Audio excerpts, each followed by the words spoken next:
Assalamualaikum warahmatullahi wabarakatuh. Perkenalkan, nama saya Siti Halimah. Saya mahasiswi di Institut Agama Islam Al-Qadiri Jember. Prodi saya Pendidikan Islam Anak Usia Dini. Di sini saya akan menyampaikan dau-dau Syekh Abdul Qadir Al-Jailani radhiyallahu anhu. Dau-dau Syekh Abdul Qadir Al-Jailani. Sebagaimana tokoh besar lainnya, Syekh Abdul Qadir Al-Jailani juga mempunyai karya besar yang terhimpun dalam wacana-wacana. Fathul Al-Ghaib adalah salah satu karyanya di samping Fath Al-Rabbani, Gunat Al-Talibin, dan Qasidah Al-Gaussiyah.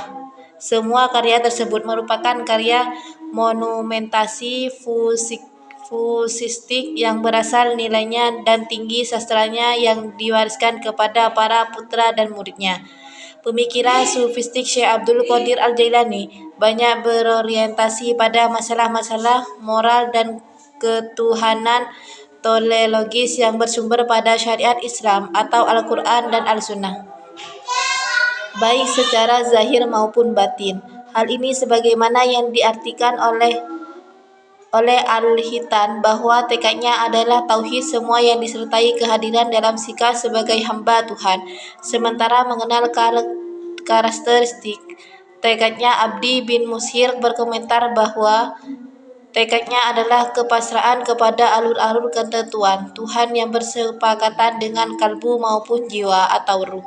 Integrasi batin dan lahir, persucian diri dari tabiat-tabiat jiwa. Demikian pula komentar Baqa bin Al-Adhu. Syekh Abdul Qadir Al-Jailani mempunyai kedudukan mirip Al-Ghazali sebagai seorang ahli hukum atau fikih yang menguasai usulnya atau usul fikih dan mengadukan antara tasawuf dengan Al-Quran dan Sunnah Rasul. Karena itulah Ibnu Taimiyah pernah memujinya. Ia berkata Sayyidi atau Tuan, pujaanku Abdul Qadir, dan jika ada yang berlainan padanya, ia mengatakan. Ada yang mengatakan Abdul Qadir berkata begini dan begitu. Aku tidak yakin kata-katanya. Mudah-mudahan itu bukan ucapannya. Aku pastikan itu bukan pendapat beliau. Kondisi sosial politik pada masa Syekh Abdul Qadir Al-Jailani ditandai dengan kekacauan pemerintah yang bersujud demonstrasi dan deskripsi lantas dari kebanggaan ulama memutuskan untuk hidup sufi dan menyeru ke jalan yang seru, yaitu memegang erat tauhid.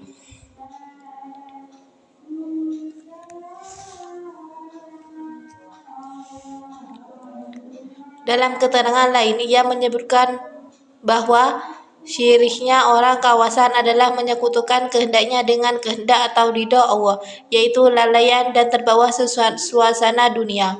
Orang yang demikian ini diperintahkan untuk bergegas gagasan meminta ampun dan zikir kepadanya. Pandangan Syekh Abdul Qadir Al-Jailani tentang tauhid sangat sufistik sekali. Hal ini didasari oleh firman Allah, barang siapa yang mengharap perjumpaan dengan Tuhannya, maka hendaklah mengerjakan amal soleh dan tidak mengetukannya. Sesungguhnya tiada sesuatu melainkan Allah, sedangkan dirimu adalah tandanya kedirian manusia bertentangan dengan Allah sebagai sesuatu patuh kepada Allah dan milik Allah. Demikian pula dengan kedirian manusia sebagai makhluk sekaligus miliknya. Demikianlah penamaan imani yang diprioritaskan Syekh Abdul Qadir Al-Jailani. Demikian melaksanakan tugasnya sebagai seorang dai yang berhasil. Karena iman sebagai tokok ukur setiap individu yang mengakui sebagai seseorang muslim.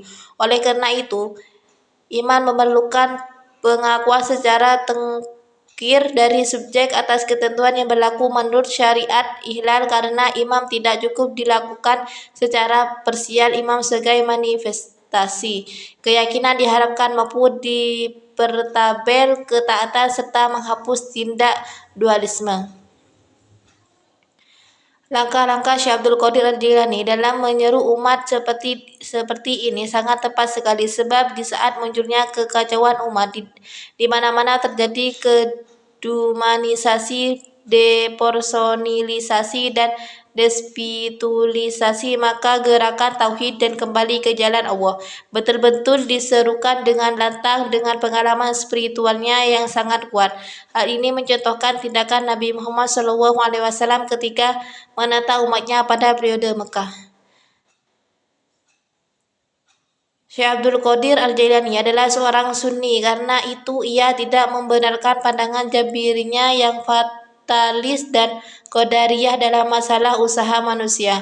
Dalam memandang takdir Tuhan, ia mempunyai pandangan yang tepat. Dalam konsepnya ia tuturkan, janganlah engkau memilih nikmat dan menolak bencana yang datang dari Tuhan, sebab semua itu adalah dibagi-bagikan kepada rencananya pada zaman azali.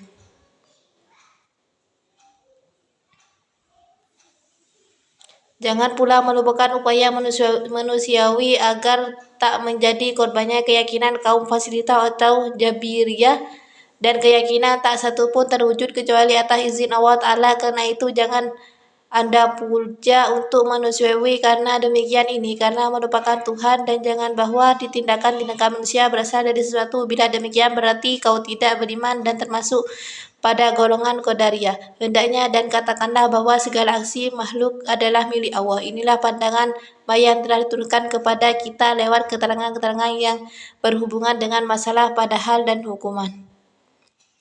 Jelaslah di sini bahwa Syekh Abdul Qadir Al-Jailani tidak menghendaki manusia pasrah kepada nasib dan takdir Tuhan sebelum adanya usaha atau ikhtiar manusia itu sendiri. Oleh karena itu, sebelum takdir menimpa, Syekh Abdul Qadir Al-Jailani mengajukan seseorang untuk berusaha dan berdoa, dan jika takdir sudah tiba, maka manusia harus menemani atau tawakal, sebab Tuhan lebih mengetahui segala hikmahnya.